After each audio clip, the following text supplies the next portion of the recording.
Skyrim modding has been exploding with creativity over the past few months, so I'm here to recap some of the new mods that I've missed that might reinvigorate your next playthrough. I'm talking entire town overhauls, animation mods, creatures, and all new first-person interactive animations that can really push the immersion to the next level. So join me as we take a look at some new Skyrim mods. I choose this as our goal. Creatures of none. All men are kings. If he breathes, he is sin. Not because they are easy, but because they are hard. Not Samson up room, all right? Won't burn.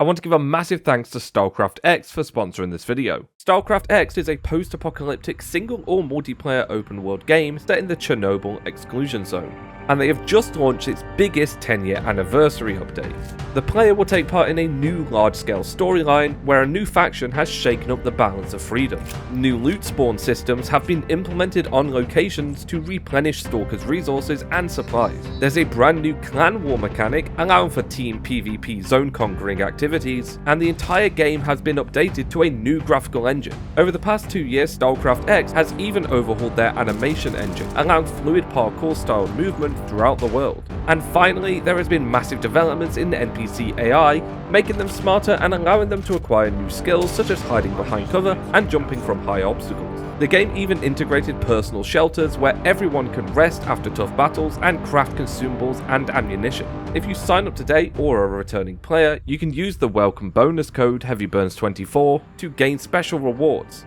Thanks once again to StarCraft X for supporting the channel, and let's get into the video.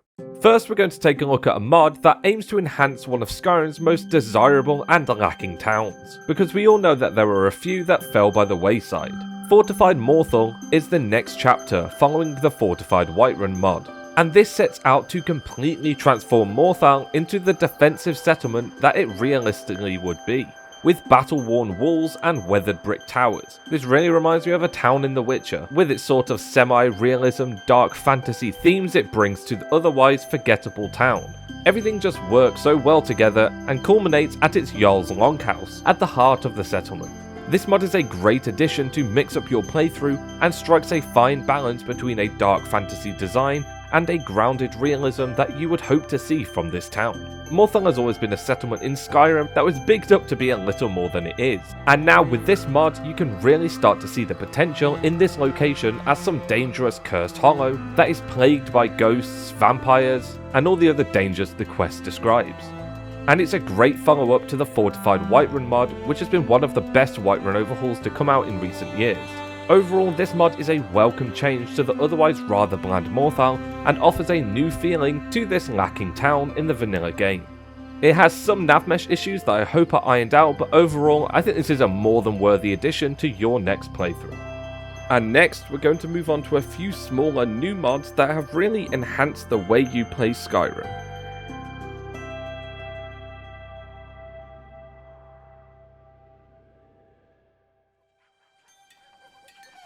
Skyrim's animation scene has come a very long way in the past 5 years, and today is no different with an amazing small mod named EVG Clamber. This mod changes the way your character shifts their weight as they ascend or descend steep surfaces, allowing for a more realistic and smooth transition as you traverse throughout the world. It really is a small detail but works wonderfully and definitely is appreciated in bringing your character to life. And recently, Everglade has also released a new armor mod named the Southbound Scouts, which targets the more simple style of the early game, offering you a new type of rogue scout set, including variations in the Southbound Sentry tunic in blue, red, black and green, the Southbound Seer robes in black, red, blue and green, and 2 gloves in the Southbound gloves and warmers, and 2 boots with the Southbound threads and waders. And all of these are physics enabled and add one of the most tonally fitting sets of armor to your scouting character. But while these are perfect to add to your early or mid game of your playthrough, maybe you're looking for something a little more late game. The Gorm Armor is a new exquisite set of Nordic style armor with full physics, and not only does the set just fit perfectly into the Nordic world of Skyrim, but the detail in the armor stands out as one of the best and most impressive new sets added by mods, providing you with an armor of a true Nordic hero set to face the frigid lands of Skyrim. And with both of these new sets, you are all geared up to add to your next playthrough's arsenal.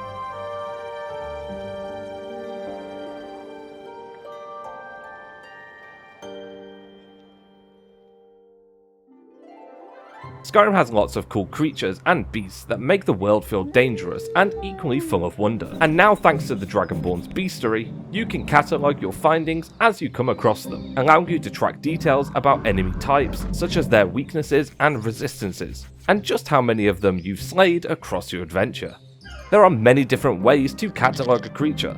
You can slay them, which will unlock an entry. Some peaceful animals can just be interacted with and studied to understand more about them, and others can be learned through old books detailing tales of their monstery, and overall makes for a great complementary addition to accompany your playthrough.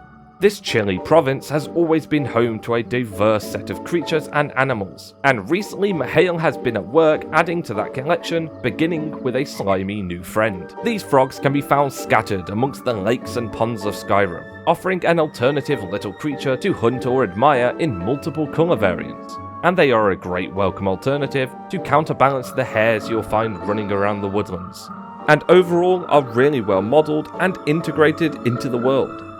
Additionally, Mihail also made a new sea turtle mod, which, as you may have guessed, adds these adorable little swimmers around coastal waters of the province, providing you with finally an addition to the pondfish and slaughterfish which dominate Skyrim's oceans. And let's be honest, they're just really cute, so why not add them to your list of marine wildlife? Finally is my favourite new summon, Pony the Frost Atronach Cat.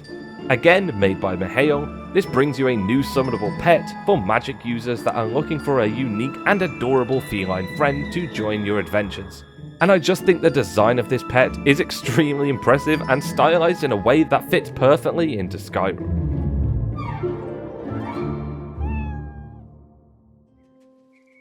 Now we've covered a bunch of small mods, I wanted to end with probably one of my favourite new mods to grace the Nexus, that I'm pretty sure is going to make a permanent home in my load order from now on, and that is first person interactions, which adds a bunch of new immersion features to the first person mode. You can now extend your arm while opening doors as if you are pushing the door open, reach out to touch standing stones when selecting them, blessing yourself with your star sign of choice. When you loot, you can reach out and open containers, and even grab items, which feels really interactive. I've been wanting a mod like this for a really long time, so it's really cool to see this working so flawlessly. Reach down to search bodies, with an additional grab animation if you actually take anything from them. Pickpocketing has animations alongside lockpicking, doors and containers.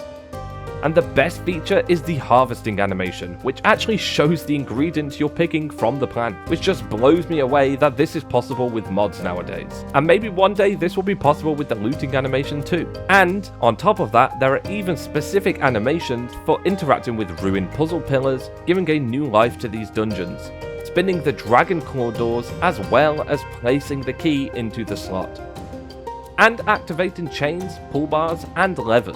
This mod is just a must-have for me, and adds a touch of interactivity with the world that I've always thought was missing from Skyrim. And with that, that is all the mods we're going to be covering in today's video.